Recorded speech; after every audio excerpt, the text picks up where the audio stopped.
अस्सलाम वालेकुम दोस्तों, उम्मीद करता हूँ आप सब लोग खैरियत से होंगे। दोस्तों, आज की जो हमारी वीडियो है वो है सीलिंग फ़ैन के जो टर्न्स होते हैं उसके फार्मूले के बारे में। आज उसके फार्मूले के बारे में हम ब्रीफली बात करेंगे। दोस्तों, वीडियो शुरू करने से पहले जो नए आने वाले दोस्त हैं उनसे गुजारिश है कि वो मेरे चैनल को सब्सक्राइब करें, लाइक और शेयर ज़रूर कीजिएगा। तो दोस्तों, जैसा कि आपको स्क्रीन पे नज़र आ रहा है, ये एक सीलिंग फ़ैन का स्टेटर है और इसी के हमने टर्न निकालने हैं। तो सबसे पहले यहाँ पर आप देख लें कि जो सलाड जो अंदर की तरफ जो सलाड हैं उस वो हम स्टार्टिंग कंसिडर करते हैं, और जो ऊपर वाले जो सलाड होते हैं वो रनिंग के होते हैं। किसी भी स्टेटर के अंदर जो अंदर के साइड पे होते हैं वो स्टार्टिंग होते हैं, और जो बाहर वाले साइड पे होते हैं वो तकरीबन रनिंग के ही होते हैं।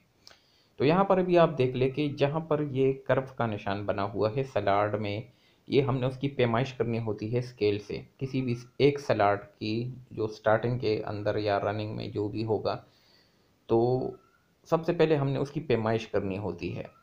तो जहाँ पर ये कर्व बना हुआ है उसको हमने स्मॉल बी कंसिडर कर लिया है, और जो अंदर की साइड पे जहाँ पर गोलाई शुरू होती है वहाँ पर हमने इसको कैपिटल बी से कंसिडर कर लिया है। ये दो किस्म के पैमाइश पहले हमने सलाड की करनी होती है।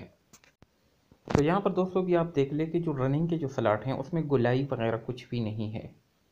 तो जिसमें गोलाई नहीं होती है तो उसमें जो गोलाई की जो पैमाइश होती है वो हमने फिर नहीं लेनी होती है।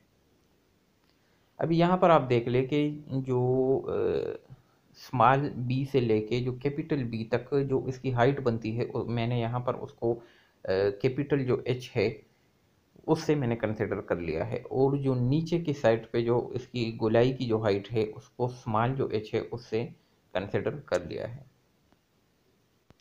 तो दोस्तों, अगर सलाड में गोलाई है तो फिर तो आपने ये चार किस्म के पैमाइश करने हैं। तो अगर उसमें गोलाई नहीं है, जैसे आप ऊपर देख लीजिए जो रनिंग का है उसमें गोलाई का कोई कंसेप्ट नहीं है, कोई गोलाई नहीं है उसके अंदर। तो फिर उसके अंदर हमने क्या करना होता है कि जो जैसे हमने पहले पैमाइश की सेम उसी तरह जो कैपिटल बी है और जो स्मॉल बी है उस तरह की पैमाइश करनी है। उसमें जो स्मॉल एच है ये उसमें नहीं लेंगे हम उस फार्मूले में। जो रनिंग सलाड होगा उसमें भी सेम इसी तरह जो पैमाइश है वो करनी होगी, लेकिन उसमें हम जो स्मॉल एच की जो पैमाइश है वो हम नहीं करेंगे। बाकी जो आगे है वो फार्मूले में मैं आप लोगों को बताऊंगा। अभी यहाँ पर आप देख ले कि जो फार्मूला है उसमें आप देख ले कि जो स्मॉल बी है उससे हमने माइनस किया है इंसुलेशन थिकनेस मल्टीप्लाई टू। मतलब जो इंसुलेशन पेपर हम इस्तेमाल करते हैं उसकी जो मोटाई होती है उसको हमने पहले 2 से मल्टीप्लाई करना है, और फिर उसको जो स्मॉल बी है उससे माइनस कर देना है, तो हमारे पास एक्स ये एक फिगर निकल आएगा। फिर दूसरी तरफ जो कैपिटल बी है उससे हमने माइनस करना होता है insulation thickness multiply two. Same वही प्रोसीजर है, और इसको हम वाई कंसिडर कर रहे हैं। फिर जो स्मॉल एच है उसको minus insulation thickness is equal to Z. Insulation thickness जो इंसुलेशन पेपर की जो मोटाई है उससे हमने स्मॉल एच से बस माइनस करना है, इसमें मल्टीप्लाई नहीं है। फिर फार्मूला क्या है कि x plus Y divided by two. X plus Y जो हमारे पास जो आंसर आएगा यहाँ पर जो x प्लस वाई का उसको हमने डिवाइड करना होता है 2 से, और फिर जो इससे जो आंसर आएगा उसको हमने मल्टीप्लाई करना है h से। जो कैपिटल H होगा उससे हमने इसको मल्टीप्लाई कर देना है, तो ये हमारे पास आ जाएगा T1। अभी यहाँ पर आप देख रहे अगर गोलाई है तो फिर आपने T2 लेना है, अगर गोलाई नहीं है तो फिर सिर्फ T1 ही लेना होगा। तो इसमें चूंकि गोलाई है स्टार्टिंग में, तो उसके लिए फिर गोलाई के लिए फिर वाई मल्टीप्लाई जेड मल्टीप्लाई 0.785। तो फिर हमने इसको T1 और T2 को जमा कर देना है। अगर तो गोलाई नहीं है तो फिर आपने सिर्फ T1 यहाँ पर लिखना है। सिर्फ T1 से इसको जो SW जो वायर है जो कोर एरिया होगा उससे इसको डिवाइड कर देना है। जब आप T1 प्लस T2 ये दोनों करके इसको मल्टीप्लाई जमा कर देंगे, तो फिर इसको जो SWG वायर का कोर एरिया होगा उससे फिर इसको डिवाइड कर देना है, और फिर जो आंसर आपके पास आएगा उसको आपने मल्टीप्लाई करना है 0.38 के साथ। तो आपके पास एक सलाड के अंदर जो टर्न्स होंगे वो आपके पास निकल आएंगे। दोस्तों यहाँ पर ये बिल्कुल सिंपल सा फार्मूला है, कोई इसमें इतनी बड़ी वो नहीं है कि आप परेशान हो जाएं कि ये तो बहुत मुश्किल है। कोई मुश्किल नहीं है, जब आप स्केल लेंगे और बिल्कुल सिंपल तरीके से जब आप इसकी पैमाइश वगैरह कर लेंगे तो बहुत इजी है, कोई इसमें मुश्किल नहीं है। आप बेशक वीडियो को 2-3 मरतबा देख लें, तब आपको समझ लग जाएगी, कोई इसमें मुश्किल नहीं है, बिल्कुल इजी है।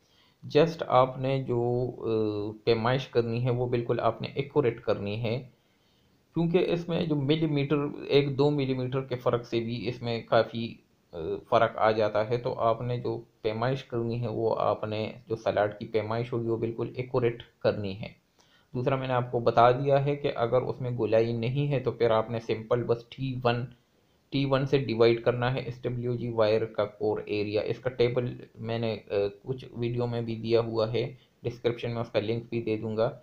जो एरिया मिलीमीटर होता है SWG का, ये वो होता है core area. SWG wire core area वही होता है जो हम जैसे वीडियो में मैंने पिछली काफ़ी वीडियो में मैंने उसको जो एरिया मिलीमीटर होता है वो मैंने कंसिडर किया हुआ होता है। तो ये वही चीज़ है कोर एरिया। तो इससे हम इसको डिवाइड करते हैं और फिर जो आंसर आता है उसको हम 0.38 से उसको मल्टीप्लाई करेंगे। तो एक ही सलाड के अंदर ये जो जो आंसर आएगा, ये एक सलाड के अंदर जो टर्न्स होंगे ये हमारे पास निकल आएंगे। दोस्तों यहाँ पर अभी हम एक एग्जांपल लेंगे और उस एग्जांपल में मैं आप लोग को बताऊंगा कि कैसे इसकी जो कैलकुलेशन है वो होती है।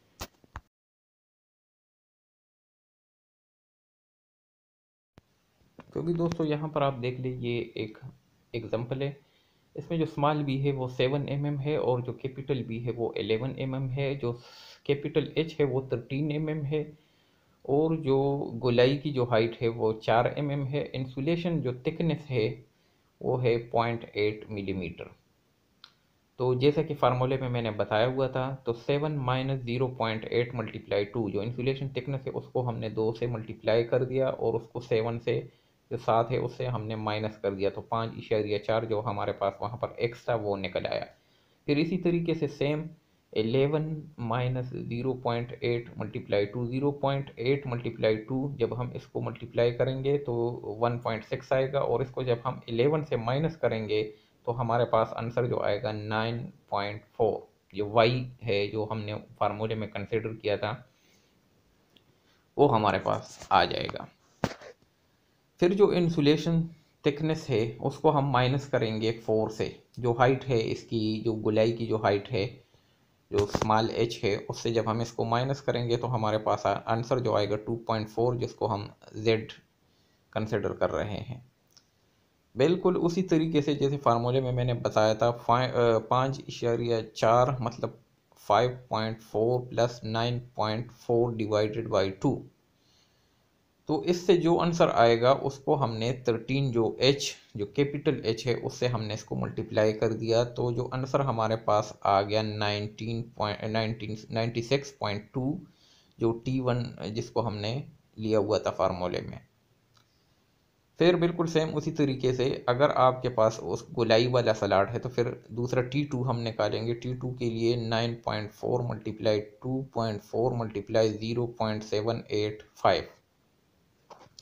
अभी अगर गोलाई नहीं है तो फिर आप जो 96.2 जो आंसर आया है उसी तरीके बस उसी को लेके आपने, इसमें एडिंग नहीं होगी, मतलब ये जो नीचे वाला T2 है वो आपने ऐड इसमें नहीं करना अगर गोलाई नहीं है उसमें। तो चूंकि स्टार्टिंग में गोलाई है तो उसके लिए फिर 9.4 मल्टीप्लाई 2.4 मल्टीप्लाई 0.785, तो 17.7 जो हमारा T2 है वो हमारे पास निकल आ गया।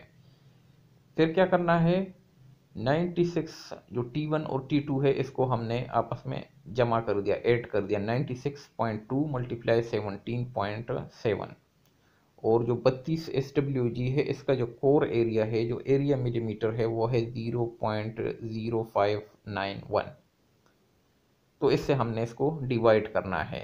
उन जो T1 और T2 है उसको पहले ऐड कर दिया आपस में, और फिर उसको जो कोर एरिया है 32 SWG का उससे डिवाइड कर दिया है। फिर इससे जो आंसर आएगा उसको हमने मल्टीप्लाई करना है 0.38 इज इक्वल टू 733, मतलब 733 टर्न बनेंगे। ये तो एक एग्जांपल मैंने लिया है, जब आप पैमाइश करोगे तो बिल्कुल एक्यूरेट जो सलाड के अंदर जो टर्न्स होंगे वो बिल्कुल आपके पास निकल आएंगे। दोस्तों इस अगर आप एक्यूरेट पैमाइश करते हैं तो बिल्कुल एक्यूरेट ही आपके पास जो इसके जो टर्न्स है वो निकल आएंगे। और जो सलाड होते हैं, जो स्टार्टिंग में जो सलाड होते हैं वो तकरीबन सारे सेम ही होते हैं। इसी तरह रनिंग में आप एक सलाड की पैमाइश करोगे तो रनिंग में जितने भी सलाड होंगे वो आपको उसके टर्न का पता चल जाएगा।